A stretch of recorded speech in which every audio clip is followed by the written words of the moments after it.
Okay, hello. Resale Riley here. Not wearing the standard issue black pre-condo hoodie because I'm out there with clients every day. So let's talk about best value buildings. These are not the best buildings per se. You know, we all want to live at the Candy Factory or, 75 Portland, but this is where the best value for buyers will be found. At least in my opinion, there are more buildings than this list, but this is definitely a good place to start. This is where I would generally direct people for the best return, what you pay versus what you get, right?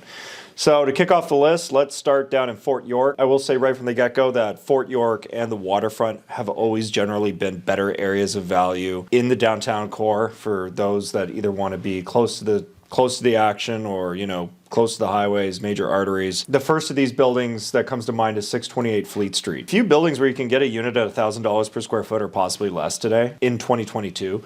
The kicker is that many of the layouts start larger, so it varying depending on what your total budget might be. But they have fantastic U-shaped kitchens, a fairly high standard of finish. Plaza did a really good job on this building that has the full stack of amenities, which is shared between 628 and 21 Grand Magazine. So it doesn't really affect the maintenance fees that much. They are absorbed well based on the number of units in the development total. If you get on the higher floors at 628 Fleet, you can have fantastic water views at a serious discount. And there's huge family-sized units here. So if you can't afford a house downtown and you need 1,400 square foot, 3-bedroom condo, that's larger than a lot of small 2-story semis in downtown.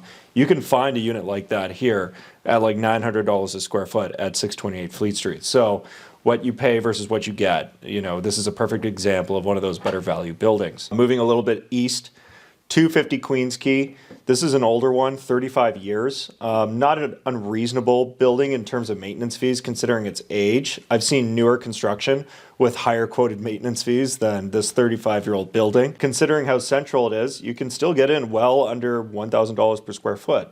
You can literally walk to the streetcar. It stops right out front of the building. Will take you right over to, Yonge and Harbor, Yonge and Queens Quay, wherever you need to go to get to the financial district. It is very central. You have the great waterfront amenities, which are fantastic in the summer, brutally cold in the winter, but that comes with the territory.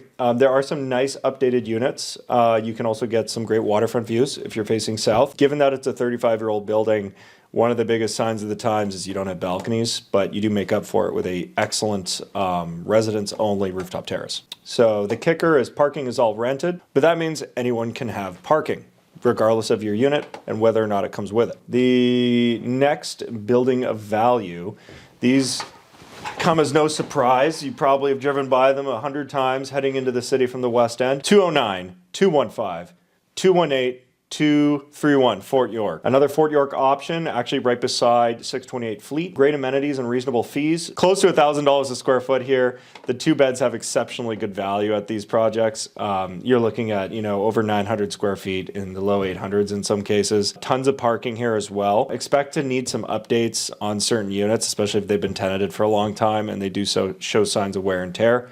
But for the most part, you have a good variety in terms of, reasonable layouts, 1-bedroom plus dens, and like I said, lots of parking for every unit. Moving over to Liberty Village.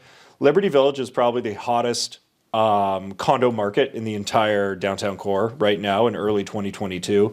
It's really hard to find anything that's under $1,000 a square feet or close to it. Seen about $1,200 a square foot as the norm on a lot of 1-bedroom units. Specifically when talking about Liberty Village, if you want better value, look towards 50 and 69 Lynn Williams. These 2 buildings have typically stood out as being, a bit cheaper than its neighbors, closer to $1,000 a square foot, even with parking, if not under on larger units. Certainly cheaper than its neighbors like 125 Western Battery or King West condos, 65, 75, 85 East Liberty Street. Reasonable layouts, U-shaped kitchens, some unique loft style layouts as well. Pretty basic in terms of finish, but that's what we're looking at here when it comes to best value. This one's a bit different. I'm going to give you a good value building in an area that's otherwise extremely expensive. 95 Bathurst, 650 King. So this is not a cheap area of the city. It's actually one of the higher price per square foot neighborhoods. There's a lot of units that sell on average, as $1,250 a square foot on resale. What makes this building special is the maintenance fees are exceptionally low. So, if you have a similar priced unit at $1,250 a square foot nearby at another building, and it's the same size, same price, it's going to be cheaper to live at 95 Bathurst or 650 King. So close to nothing in terms of amenities. a Zen garden, and a very depressing gym that was converted from a condo with no windows. But the neighborhood has everything you need, and a new lobby reno refresh certainly helps with the resale value. And last on the list, it's almost impossible not to mention these buildings on any best value list: 81 Navy Wharf and 35 Mariner. These OG Concord towers right by the Sky Dome.